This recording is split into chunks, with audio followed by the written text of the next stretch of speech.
Inside these containers await a team of the most exotic and mind-blowing creatures, plants, and biologics, which will soon be added to my giant ecosystem vivariums, bio-replicas of real tropical ecosystems I've meticulously been building and nurturing in my home over the course of 2 years. But the story of what biologics lay inside each of these containers and where they all came from will totally blow your mind.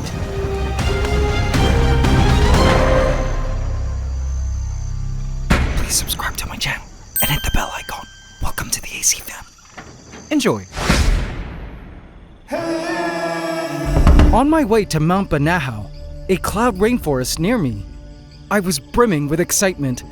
It had been 3 years since I had visited this place for the first time and was forever changed. For one thing, it was the home of my dream ant species, the legendary blue ants, a colony of which I now own living in my vivaria.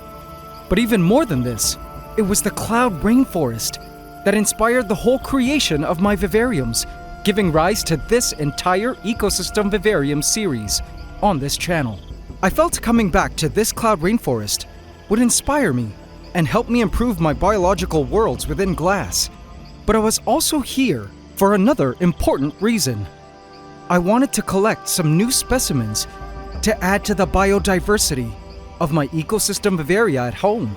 And what better place to go collecting species for my vivariums than the very cloud rainforest that inspired their genesis. Little did I know, I was up for quite the biological adventure in an ancient mystical forest that ended up guiding me to find exactly what I needed. When we got to the chalet towards the top of the mountain, the place was as cool as I remembered. It sits in the perfect spot, nestled right smack in the middle of the cloud rainforest. So in case you're new to rainforest types, where I live, the rainforest in my yard is a lowlands rainforest, where it's hotter, a bit drier, and houses a specific set of inhabiting flora and fauna. But up here, in a cloud rainforest, it's about 10 degrees cooler due to elevation, with much higher humidity, as water condenses up here, causing a rolling fog to blow through the forest, bathing every exposed surface with constant moisture. These conditions are much more favorable for a greater amount of life, many of which can't quite survive in lowland rainforests. It's a Goldilocks zone for life, making cloud rainforests some of the most biodiverse land habitats in the entire world. And I could see it. Up here was like my backyard forest on steroids. Every little square section of surface was teeming with life, plants, critters, fungi, lichen, and more. I remember finding a ton of neat critters the last time I was here, including the blue ants. And I couldn't wait to see what creatures I would find this time around that I could take back home to my vivariums. It was also the perfect habitat because due to the sloping landscape, it was both the canopy and a rainforest floor, all in one. The creatures I'd find here were perfect to reside in Pandora and Arcadia. There were also intermittent grasslands around these mountains that I couldn't wait to check out and explore for creatures. I also had a big question I've been wondering for ages that I was hoping to find an answer to here. Specifically, the natural diet of blue ants in this cloud rainforest. Because I found in my vivariums, our blue ants are exclusive frugivores, meaning I've only ever seen them eat fruit. But I was wondering what fruits the ants were feeding on here in the cloud rainforest. I don't remember seeing many fruits the last time I was here. Little did I know, Mother Nature was ready to surprise me on this visit to the cloud rainforest that started it all for me. And one of them was right outside the chalet, straight out of a fairy tale. As my dad and brother, who were visiting from Canada, were settling in to watch TV, I noticed something strange outside, and when I realized what it was, I couldn't believe my eyes.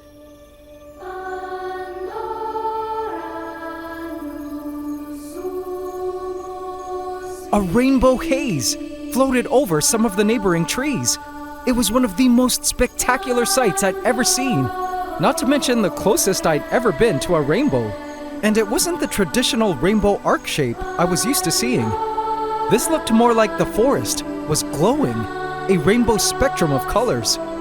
The rainforest was welcoming us in the most beautiful way possible to her domain.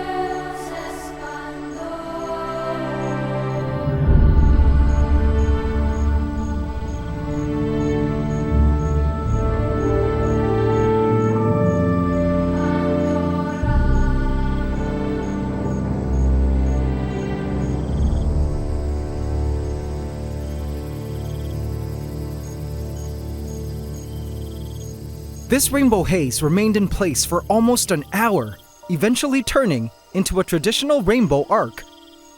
But the thing that struck me was that now the end of the rainbow was clearly leading to a specific area of woods. I couldn't help but feel like Mother Nature was showing us something, perhaps where I'd find a pot of gold, or something of similar worth. I took note of the direction and location of that area and resolved to check that area out as soon as the weather was more favorable. It was now raining and much too dangerous to trek through the forest right now. I also noticed there weren't too many insects around due to the rain, so I had no choice but to wait for favorable conditions, to go bug hunting and check out what treasure I might find at the end of that rainbow.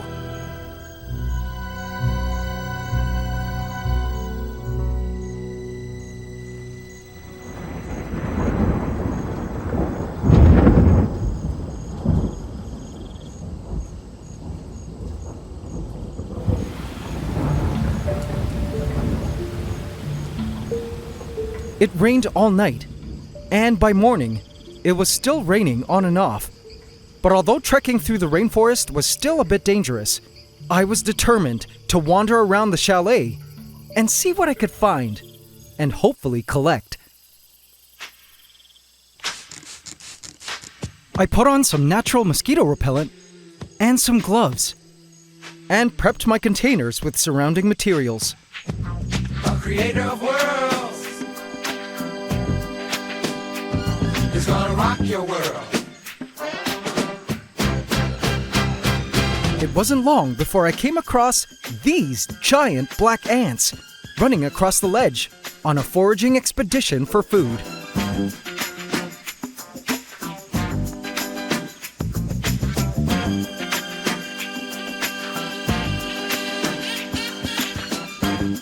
This species is Polyrhacus armata, actually close relatives of our blue ants, but 3 times the size. They were absolutely huge ants. Here's a size comparison next to my finger. They're native to cloud rainforests of Southeast Asia. I've always wondered what their nests look like. Perhaps if I spot one bringing home food, I can simply follow them back to their nest. I took a mental note to check back on this trail later.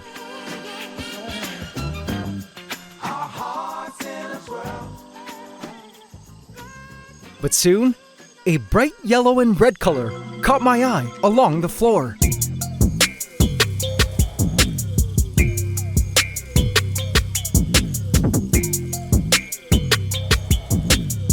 Whoa! Its legs were bright and easy to spot as it raced across the floor of the deck. It was a flame leg millipede, and I was stunned by its beauty. Now this was a creature that would love Pandora. I collected it and placed it into a holding container, which I designated to be the millipede tank, filling it with leaf litter and vegetation, which it eats.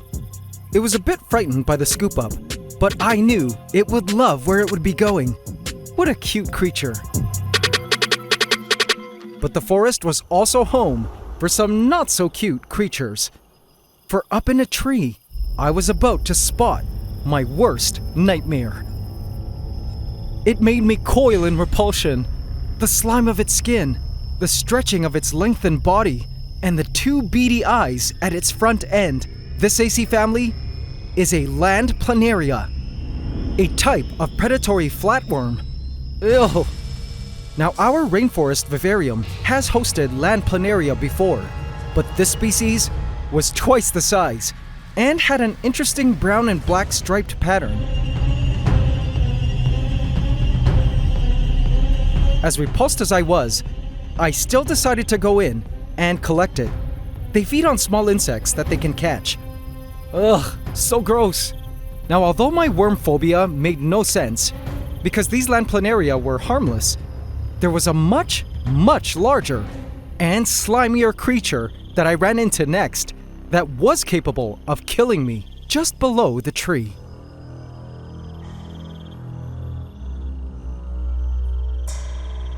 It was a huge snail. This is a giant African snail. And check out its size compared to my hand. Such a titanic beast of a snail. Now, although these snails are non-toxic and they don't sting or have any poisons, the reason they're dangerous is because they're noted carriers of some really nasty pathogens, namely parasites like rat lungworm and salmonella. They're reported to carry up to 36 different pathogens that can infect humans or other mammals. They're actually an invasive species in this forest, as they compete and displace native species of snails. They were introduced to Southeast Asia during World War II as a food source of all things, and well, they got out, and we found out later how parasite and bacteria-ridden they could be. So needless to say, as much as I would love to take this cutie home, I opted not to take the risk.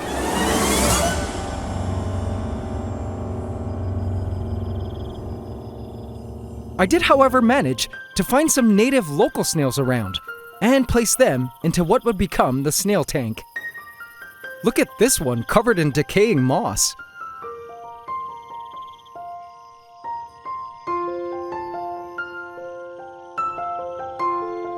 When I went in to collect this snail, I spotted the wildest creature. Wow, what a neat color this little guy had. It was definitely a bug, but its species I could only guess. To me, it looked like an assassin bug, but this could also be some kind of plant sapsucker. Any experts out there care to take a stab at its ID? I decided to take it home, along with the snail, to introduce to Pandora.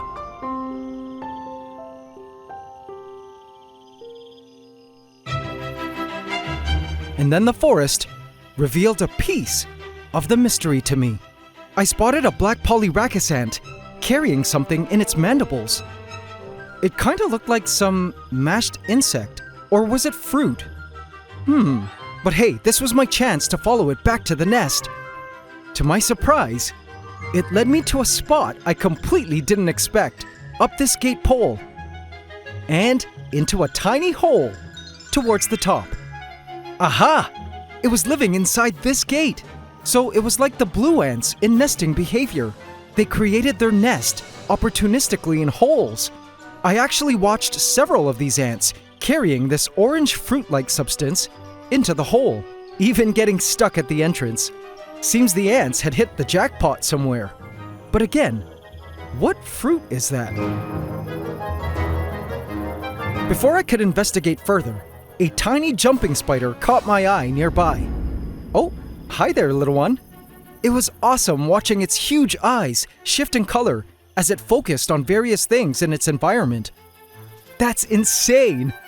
In fact, this forest was just teeming with spiders. Arachnophobes, please bear with me. I knew I wanted to take home a few specimens. On the gate, I spotted a web that had captured a weevil. To keep dry, she was hiding under a leaf. Looking around, I spotted another jumping spider along the ledge. So cute. And another along the bricks, which was eating an insect. It was then that I caught sight of this spider, which I almost didn't see as its outline had been obscured. A lichen huntsman spider stood perfectly still. Such a crazy spider, and my first time seeing one. As you can tell by its name, its camouflage mimics lichen growing on the bark of trees. Now, although my tanks don't have lichen growing, I did know a place it might like in the vivarium. So I captured it to take home. I also spotted among all my containers another cool spider.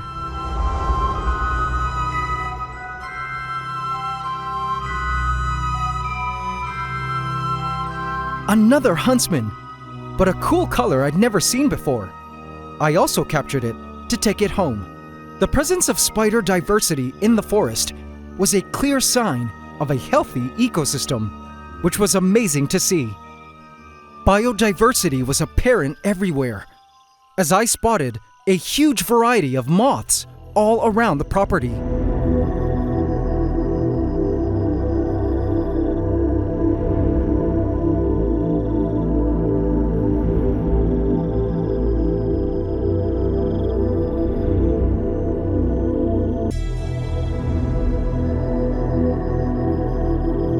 And check out this cool Philippine black potter wasp, who is creating a mud nest using mud she collected, mixed with her saliva. In that pot-shaped mud nest is an egg and an insect which she had paralyzed with her stinger, which would be baby food once the larva hatches. She'll continue to add more onto this pot nest and lay a single egg in each new chamber, stuffing each chamber with a paralyzed insect to sustain the baby. I also spotted a cool blue bee. It's a native solitary species that I also see in my yard. I've always wanted to add them to my vivariums, but I needed to establish a good population of flowering plants first. Now the day was almost complete, and I decided not to catch most of the creatures I saw, due to various reasons regarding my judgment on how well they would do in my vivariums, or if they were a rare species. I did, however, feel a bit sad that I didn't see as many insects as I did last time I was here, due to it raining so much all day. I didn't even spot any blue ants. It also was still too dangerous to trek deeper into the forest due to the rain. I was here last at a different time of the year when it wasn't so rainy, and I was scheduled to leave tomorrow. Perhaps next time I could catch more things. Guess it just wasn't meant to be for this trip.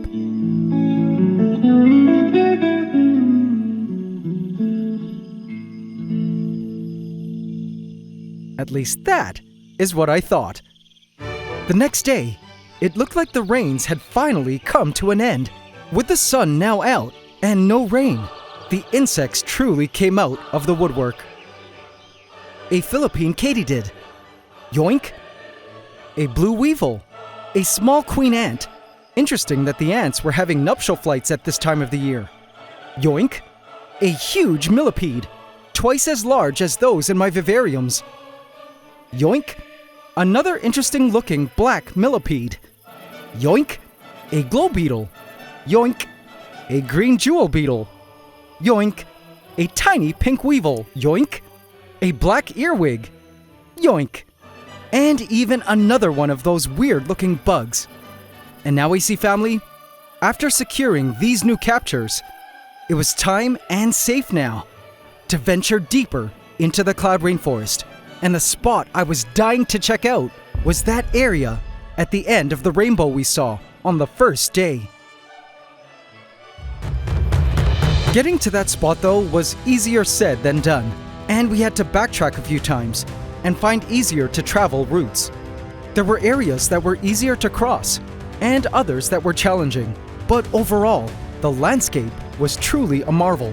Along the way, I spotted lots of spiders, some cool mushrooms,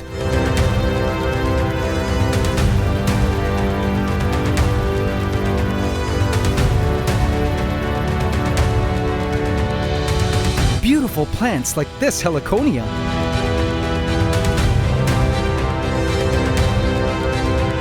and even intermittent areas of grasslands. But these grasses were freak dinosaur-type grass, species that were as tall as trees. I wish I could have wandered into the grassland, but how does one even enter grassland like this? No thanks. As I got closer and closer to the spot, more and more, the forest began to reveal the answers to my questions. Fruit! These were figs, Ficus nota. Aha! So perhaps the ants were eating figs? But then I began to spot trails of marauder ants, a species we have in Verdantia. They were carrying little bits of that same fruit the Polyrachus were taking home. Now was my chance to find out what this mysterious fruit was. I expected it was some kind of fig, but the trails led me instead to this. Amazing! AC family, these are pili nuts, a very popular native fruit within which a nut called the pili nut exists. A local favorite. So all these ants were eating pili nut fruit. How interesting. This just had to be on the blue ant diet. These pili nuts were literally everywhere on the forest floor and were a nutritional treasure for all the ants. I picked up several to take home. I was certain all my ants would love them. And then I arrived at the spot where the rainbow ended. And at first there wasn't much, until I discovered this gem. AC family, have you ever seen a plant so beautiful? Looks like it's right out of Pandora from the movie Avatar. This here is the legendary blue jade vine. Its turquoise flowers and purple base made it one of my favorite flower species on the planet. And this wasn't even in its full beauty, as it was on the way to wilting at this point. Blue jade vine has been popularized in gardens in the US and Europe, but its native habitat is the cloud rainforests of the Philippines. I was in complete awe. And to my surprise, it was fruiting. Yay! I collected some beans to take home and try planting into my vivarium. So it turns out, though I didn't get to spot blue ants on this trip, I did get to spot some blue jade vine flowers, which, yes, thank you Mother Nature, was something missing in my vivariums. If this blue jade vine does end up growing in Pandora and successfully grows some nice flowers, I could then go on to add bees, perhaps a few blue bees to the ecosystem. Wouldn't that be something?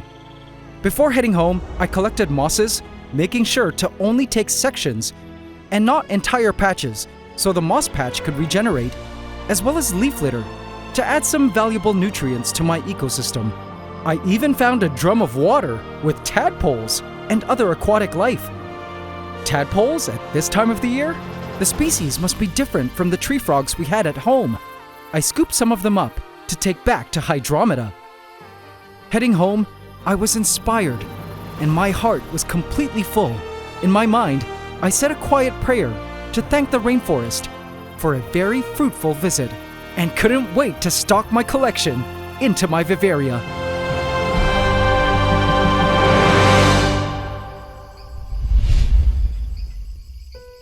And so, here they were, ready to be added in.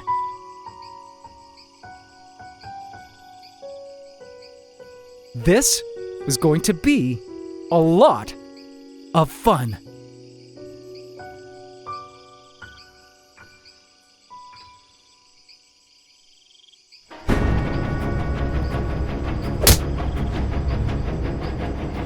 Vote in my community tab to affect this story.